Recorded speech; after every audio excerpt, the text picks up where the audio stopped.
Sa kilawing labanos kasi masarap, maraming paminta. Durugin muna natin siya dito sa bowl. Kung malaking ganitong inihaw na patay ng manok, pwedeng maglagay ng liver spread. Masarap siya sa kilawin. Ba't ganun, no? Tawag nila dito, kilawing labanos, pero luto. Durugin lang natin maigi. Halo natin siya rito. Yeah.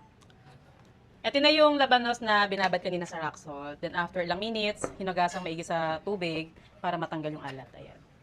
Para walang mapakla o parang walang aftertaste ang labanos.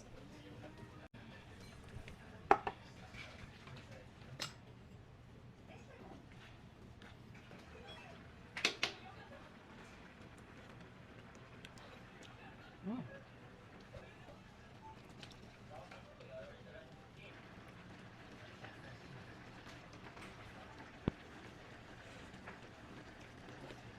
Mm. Ayan, luto na ang ating kilawing labanos. Hindi ko alam kung bakit kilawin ang tawag dito. Pero ito kasi, taga Malabon ako, ang tawag dito kay sa karinderya, dito, kilawing labanos. Pero luto siya. So, bahala na lang kayo mag-judge. Ayan.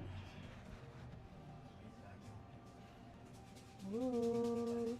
Siyempre, masarap to sa kanin. Pero mamaya na mag-rice. Tikman muna natin.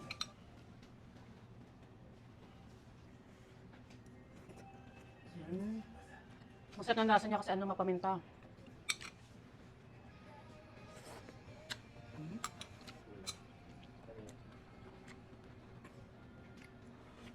Another day, another repack. Marami tayong pinagbibigyan ng mga pagkain. Blessings ang pag-share ng pagkain. Hindi overconsumption ang tawag dyan. Kung meron ka, mag-share ka. Yan lakas namin sa container sa bahay.